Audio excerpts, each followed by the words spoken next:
comienza el espacio con información sobre temas jurídicos. Derecho a la radio. Con el análisis, la voz y el enfoque de especialistas en el derecho, la aplicación de la justicia y el respeto a los derechos humanos. Derecho a la radio, donde el ejercicio de la justicia es el ejercicio de la libertad.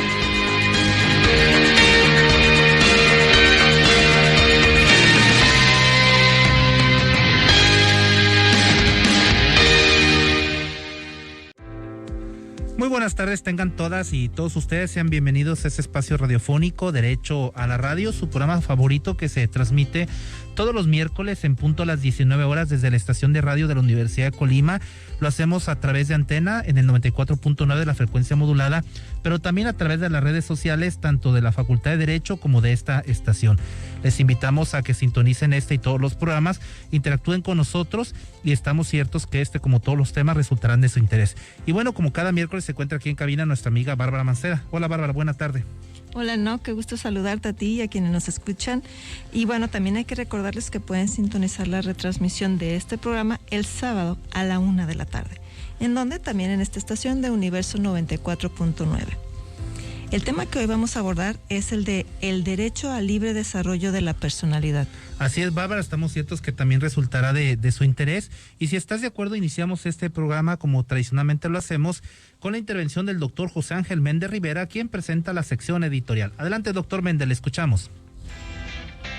Buenas noches desde Colima, México. El editorial de hoy es Derecho al libre desarrollo de la personalidad. Se ha dicho que el libre desarrollo de la personalidad es un derecho de carácter indeterminado, el cual tuvo su punto más alto cuando en México se resolvió en la Suprema Corte de Justicia de la Nación el uso lúdico de la marihuana, con algunas críticas de si el uso de estupefacientes ayuda en el desarrollo de la personalidad. En realidad, la esencia de este derecho es la libertad de decisión de cada persona en cuanto a su enfoque de desarrollo, sin obstaculizar la libertad de desarrollo de la personalidad de terceros. Según artículo académico de Guillermo Barreto Nova, el derecho al desarrollo de la personalidad ya contaba con dos antecedentes jurisprudenciales que trataban sobre temas de reasignación sexual y del divorcio sin expresión de causa. Se puede decir que el derecho al libre desarrollo de la personalidad, que para algún sector de la academia es de origen jurisprudencial, tiene una corta vida en nuestro sistema jurídico, es decir, no era un derecho reconocido y por lo tanto no era exigible ante los tribunales. En el derecho comparado, según el académico, el derecho al desarrollo de la personalidad ya tiene un largo recorrido, tal es el caso de Colombia, donde tiene fuente constitucional y es la propia jurisprudencia de la Corte Constitucional colombiana la que lo ha dotado de contenido, no siendo el caso de México, en que faltan más propuestas conceptuales a partir de la propia jurisprudencia que ha emitido la Suprema Corte de Justicia de la Nación. Así, el autor citado propone un concepto no definitivo de derecho al desarrollo de la personalidad y en el que lo define como aquel derecho que tiene en su núcleo el valor de la libertad y protege la autonomía de la persona para la realización de su proyecto de vida, lo que implica el reconocimiento de otros derechos no expresados constitucionalmente, en cuanto que son derechos dentro del espacio vital personalísimo con el cual otras personas pueda que no se sientan identificadas, pero tampoco lesionadas en su propio derecho al libre desarrollo de la personalidad. ¿Y usted qué opina? Muchas gracias por su atención. Agradecemos al doctor José Ángel Méndez Rivera por la lectura de este editorial. Así es, Bárbara. Y bueno, como dice Luis Antonio Cernas Díaz, ya es hora de Derecho a la Radio. Bueno, para quien recién sintoniza esta transmisión, les compartimos que abordamos el tema relativo al el derecho al libre desarrollo de la personalidad. En la sección de entrevista nos acompaña el doctor Ernesto Cornejo Ángeles. Él es juez de distrito adscrito al Centro de Justicia Penal Federal en el estado de Chihuahua, con residencia en Juárez. Sabemos de sus múltiples ocupaciones y agradecemos infinitamente, doctor Cornejo, que a pesar de ello esté aquí con nosotros en esta entrevista. Gracias. No tiene nada que agradecer, doctor. Es un privilegio acompañar a este programa que sigo con tanta atención y que me gusta tanto, de Derecho a la Radio. Entonces, estoy a sus completas órdenes. Agradezco infinitamente la invitación. Bienvenido, doctor. Y bueno, para introducirnos en el tema, ¿nos puede platicar en qué consiste este derecho al libre desarrollo de la personalidad? Claro que sí, con mucho gusto. La verdad es que ese editorial que acaban de citar al inicio de esta sección lo ha definido de manera impecable. Prácticamente es un derecho humano que permite a cada persona elegir de forma autónoma quién quiere ser, cómo quiere ser percibido. En México, como se dice en esa editorial, ha tenido desarrollo jurisprudencial reciente. Efectivamente, Colombia lo ha dotado de contenido. De hecho, Colombia, pues creo que se ha sumado a una corriente muy importante que se inició en Sudáfrica, que es el constitucionalismo transformador. Pero hablando de México en particular, pues este derecho fundamental deriva del derecho a la dignidad humana que está previsto en el artículo 1 de la Constitución y también en ese parámetro de regularidad constitucional que son todos los tratados internacionales en materia de derechos humanos de los que México forme parte. De hecho, la primera alusión que se hizo aquí en México por el máximo tribunal fue en el amparo directo 6 de 2008, donde la Suprema Corte sostuvo por primera vez la base de su contenido, en el sentido de que el individuo, sea quien sea, tiene derecho a elegir en forma libre y autónoma su proyecto de vida, la manera en que logrará las metas y objetivos que para él son relevantes. De esta manera, este derecho deviene precisamente del reconocimiento. El Estado no lo creó, lo reconoció. El reconocimiento del Estado sobre la facultad innata de toda persona de ser individualmente como desea ser, sin coacciones externas o intervenciones injustificadas. Ojo, se puede intervenir en el derecho humano a la libre personalidad, sin embargo, debe ser una intervención justificada. De eso podríamos hablar más adelante, pero creo que en términos someros esa sería la respuesta a la primera interrogante. Ahora, doctor Cornejo, entonces, ¿cómo se interpreta el libre desarrollo de la personalidad en materia sexual, identidad de género, por ejemplo? Esa es una pregunta también fundamental, doctor. Muchas gracias. Miren, hablando precisamente de este derecho humano, pues los aspectos que cubre o que colma es precisamente no solamente la forma en que el individuo quiere ser percibido, sino también la forma en que se relaciona sexual y efectivamente con las demás personas. Porque este derecho comprende, entre otras expresiones, la libertad de contraer matrimonio o no hacerlo, procrear hijos y cuántos, o bien decidir no tenerlos, escoger su apariencia personal, su preferencia en cuanto a la opción sexual y otros temas. De hecho, pues la libertad y la seguridad sexuales son bienes jurídicamente tutelados por el derecho penal. Normalmente se tutelan a través de la última ratio, que es precisamente el derecho penal. Sin embargo, pues son manifestaciones, entre otros, esa libertad y seguridad sexual del derecho al libre desarrollo de la personalidad. Como bien se decía en la intervención primaria en torno a esa editorial, que la verdad me pareció impecable esa forma de introducirnos al tema, pues Colombia dotó de contenido en lo que se refiere al continente americano el matrimonio igualitario, pero esa parte surgió primariamente en Sudáfrica con esa corriente tan importante de constitucionalismo transformador. De hecho, tenemos una versión americanizada del mismo. Se habla de un jus constitucionale comune, que precisamente engloba pues ese tratamiento jurisprudencial que se da, pero más que en sede local de los países que integran el continente americano, del Tribunal Convencional como la Corte Interamericana de Derechos Humanos. En ese sentido, pues, como se dijo en esa editorial, el libre desarrollo de la personalidad en materia sexual e identidad de género implica precisamente el respeto a la identidad de género, que pues ha tenido fallos fundamentales de la Suprema Corte de la Nación en torno precisamente a aspectos como el género que viene inserto en un acta de nacimiento, por ejemplo. Ya es factible que con la identidad de género que se siente identificada una persona, un justiciable, un gobernado, por decirlo de cierta forma, un mexicano o mexicana, pues pueda solicitarse el cambio precisamente de la asignación en torno a pues determinaciones que han puntualizado que si la persona tiene la libertad de percibirse como quiera percibirse y que lo perciban los demás de esa forma, se puede hacer ese ajuste en su identidad de género en cuanto se refiere a su partida. No es una partida de nacimiento en términos religiosos, pero sí un acta de nacimiento en términos precisamente de la personalidad, la capacidad de goce y la capacidad de ejercicio.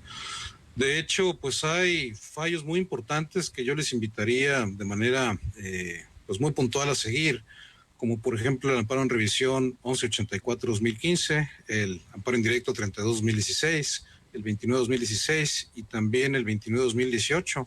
Habla precisamente de que no se puede limitar el matrimonio a la consideración general de que es la unión de un hombre y una mujer, porque eso excluía a las parejas del mismo sexo y vulneraba el derecho a la libertad humana, a la dignidad humana, en la vertiente de libre desarrollo de la personalidad, así como los principios de igualdad y no discriminación. Y es que también el concepto de pareja y el concepto de familia ha evolucionado en la sociedad mexicana como ha evolucionado en todo el mundo. La verdad es que hay una pues multivariedad de de familias, es decir, una familia tradicional normalmente se componía de un hombre, una mujer y los hijos o hijas que hubiesen procreado. Pero podemos tener ejemplos de familias mexicanas que se integran, por ejemplo, por unos abuelos y sus nietos, o se integran, por ejemplo, por una pareja del mismo género, sea en términos binarios, pues una pareja de dos hombres o dos mujeres, o bien, pues otro tipo de uniones y de pactos de solidaridad que conforman una familia. Sobre este tema de la familia, y en estos 2 minutos antes de irnos a corte, quisiéramos plantearle cómo se interpreta entonces este libre desarrollo de la personalidad en materia de matrimonio, concubinato y la propia familia, como comentaba. Precisamente que en términos de la igualdad y no discriminación que viene prevista en el artículo 1 constitucional, no podemos ya ceñirnos al concepto tradicional de matrimonio, concubinato como la unión, bien sea de hecho o de derecho entre un hombre y una mujer. Puede surgir precisamente pues en términos de dos personas que compartan la misma identidad sexual. De igual forma, pues ha habido ya ejemplos recientes en torno a temas como pues las relaciones poliamorosas, por ejemplo. Hay un precedente bastante reciente en torno precisamente a un amparo concedido para que se pueda constituir una familia no solamente de dos como pareja, sino a lo mejor de 3 personas. Es decir, la sociedad evoluciona y las instituciones jurídicas tienen que evolucionar con ella. En ese sentido, pues la Suprema Corte Mexicana ha hilvanado interpretación jurisprudencial muy importante en torno, por ejemplo, a los derechos de viudez, de adopción, en torno precisamente a este tema del libre desarrollo de la personalidad. La siguiente pregunta, doctor Ernesto, es ¿cómo se interpreta el libre desarrollo de la personalidad en materia de actividades lúdicas y recreativas? Muchas gracias, doctor. Es una pregunta de lo más interesante. Mire, en realidad creo que casi siempre el lugar común que tenemos en la academia es pensar inmediatamente en el consumo lúdico de cannabis, o lo que comúnmente se conoce como marihuana. Una sustancia, bueno, es un vegetal, pero que contiene una sustancia psicoactiva que me parece que es el THC o tetrahidrocannabinol. En México se dio un desarrollo jurisprudencial muy importante a raíz precisamente de lo que se conoce como litigio estratégico.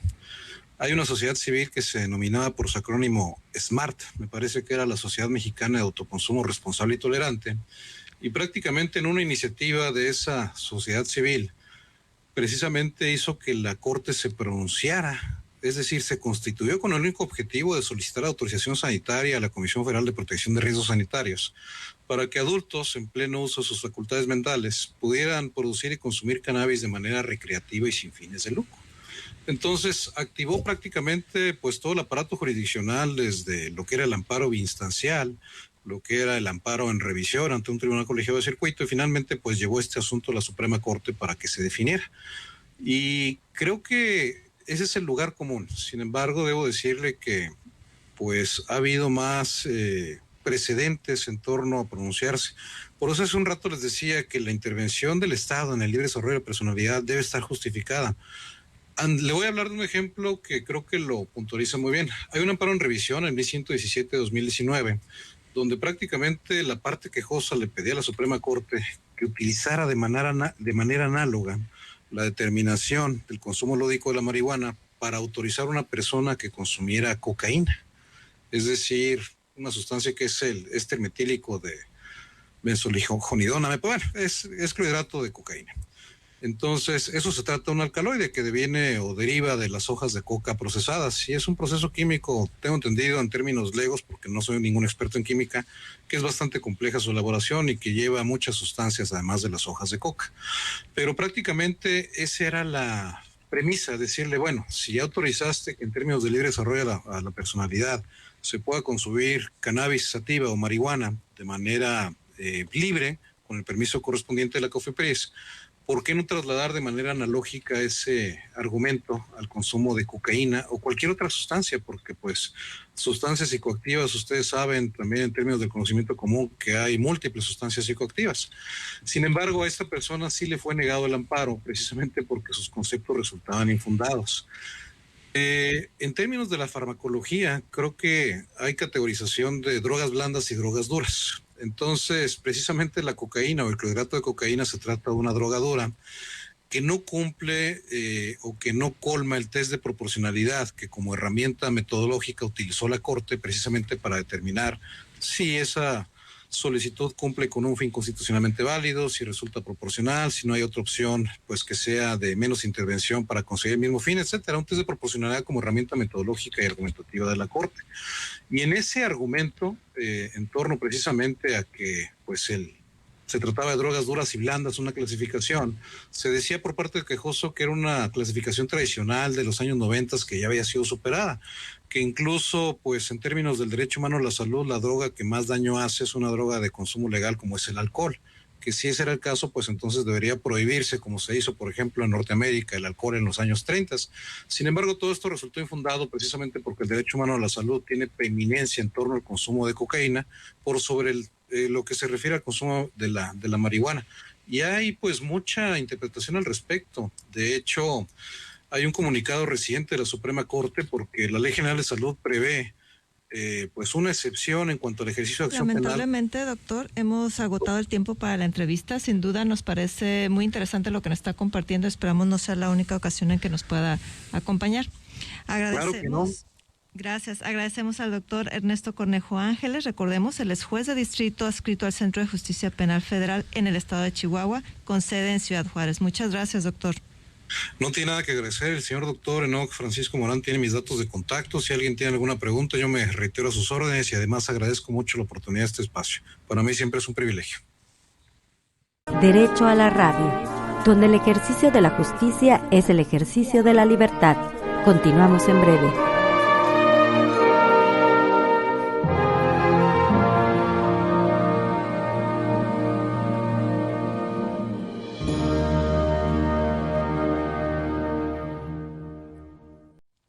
Y bueno, les invitamos ahora a escuchar la cápsula que nos preparó el doctor Francisco Barajas Palacios. Recordemos que él es coordinador del bufete jurídico de la Facultad de Derecho de esta Universidad de Colima, quien hoy nos preparó el tema sobre justicia laboral.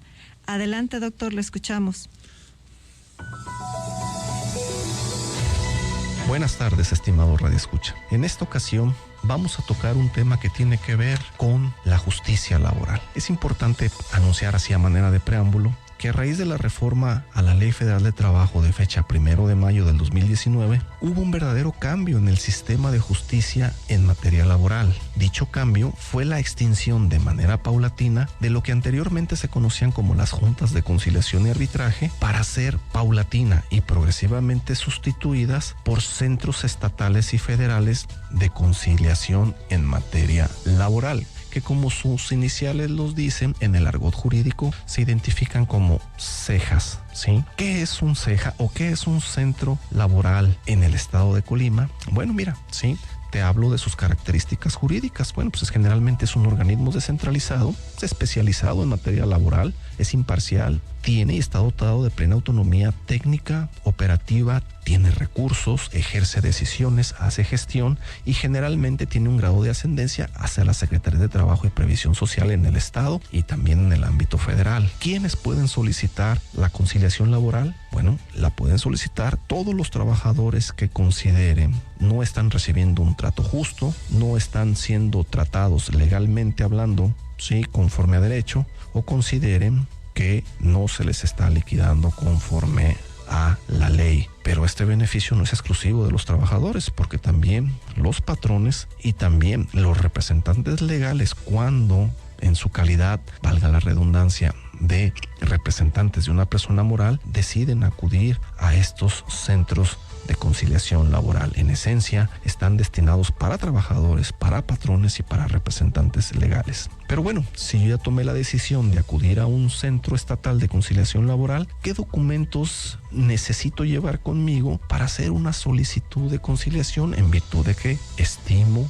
advierto que conforme a derecho me corresponde alguna prestación que no se me está cubriendo? De entrada, tu nombre, tu CURP, una identificación oficial que generalmente es la del INE, y tu domicilio, que en la actualidad muchos de ellos los podemos encontrar insertos o integrados en tu credencial para votar con fotografía. Sin embargo, si cuentas con los documentos adicionales, puedes capitalizar la visita reuniendo todos estos documentos. También ocupas el nombre de la persona, el nombre del sindicato o la empresa a quien se habrá de citar para el proceso de conciliación, es decir, el lugar en donde tú estuviste prestando tus servicios, trabajando o sirviendo. ¿Qué otro dato ocupas? El domicilio para notificar a dicha persona, sindicato o empresa a la cual se habrá de citar para que comparezca a esta audiencia de conciliación. ¿Cuál es el objeto de la visita? Citar a la contraparte con la finalidad de informarle bajo el principio de voluntariedad de que existe un procedimiento conciliatorio en el cual se le está invitando a formar parte. Ahora bien, ¿qué pasa si yo como trabajador desconozco el nombre del patrón o empresa de la cual estoy solicitando la conciliación? En ese sentido, tendremos que compartirte que la ley nos señala así de una manera muy clara que bastará con que se indique el domicilio donde usted haya tenido su trabajo o haya desempeñado sus labores, sin importar técnica y estrictamente como si fuera sacramental, el nombre completo de la persona física o moral con la que usted sirvió. Si usted no se acuerda si era una empresa Sociedad Anónima de Capital Variable SADCB o una Sociedad de Responsabilidad Limitada SRL, no pasa nada. Basta con que usted identifique el domicilio en el lugar donde usted habitualmente prestaba sus servicios para que el proceso conciliatorio tenga lugar conforme a derecho. Ahora bien, ¿es necesario contar con una abogada o abogado para solicitar y llevar a cabo el procedimiento de conciliación ante un centro de conciliación laboral? No, no es necesario, ¿sí? Como es un procedimiento administrativo y es un proceso de conciliación previo a lo judicial, no se trata estrictamente de un juicio laboral, procesalmente hablando, no se ocupa, ¿sí? Basta que la persona acuda con estos requisitos que ya se identificaron, ¿sí? Y solicite de la instancia, el Centro de Justicia Laboral, el apoyo para que bajo el principio de voluntariedad las partes involucradas puedan asistir y puedan tratar de tener un escenario confiable, seguro y armónico para poder dirimir sus diferencias y tratar de llegar a una solución. Y finalmente, la pregunta que casi siempre nos realizan: ¿qué hago si me incumplen con lo acordado ya en un convenio, sí, que se ratificó ante un centro de conciliación laboral en donde aparentemente todo había salido bien y habíamos llegado a un acuerdo las partes involucradas? La reforma constitucional en ese sentido fue bastante progresiva y creo que atemperó esta situación de una manera favorable. Es decir, que si no te quieren cumplir ese convenio que ya pasó por el proceso de conciliación laboral, entonces tú puedes demandar su ejecución inmediata. Es decir, te vas al centro, ahora sí te vas a un juzgado laboral solamente para exigir el cumplimiento del mismo. ¿Por qué? Porque es un documento que al momento en que las partes lo firmaron, pues manifestaron su consentimiento de llevar a buen término la solución de un conflicto laboral. Por ende, si alguna de las partes incumple con el mismo, entonces ahora sí se puede exigir su ejecutoriedad o hacerlo efectivo. Muchas gracias. Agradecemos la intervención del doctor Francisco Barajas Palacios, coordinador del Bufete Jurídico de la Facultad de Derecho. Bueno, vamos a despedir este programa agradeciendo los controles de transmisión a Oscar Segura, en transmisión en Facebook, a Reina Andrade, el equipo de producción, doctor José Ángel Méndez Rivera, Francisco Moyeral Flores, Alejandra García Nevares y por supuesto Julio César y Elena Ceballos. Pero sobre todo agradecemos a todas y a todos ustedes que hacen posible con su preferencia este programa. Y bueno, gracias a todas y a todos ustedes. Recuerden, no es miércoles, si no hay derecho a la radio. Así es, se despiden desde los micrófonos su amiga Bárbara Mancera y Enoc Morán. Que pasen ustedes, buena tarde. Aquí termina esta emisión. Te esperamos la próxima semana en Universo 94.9.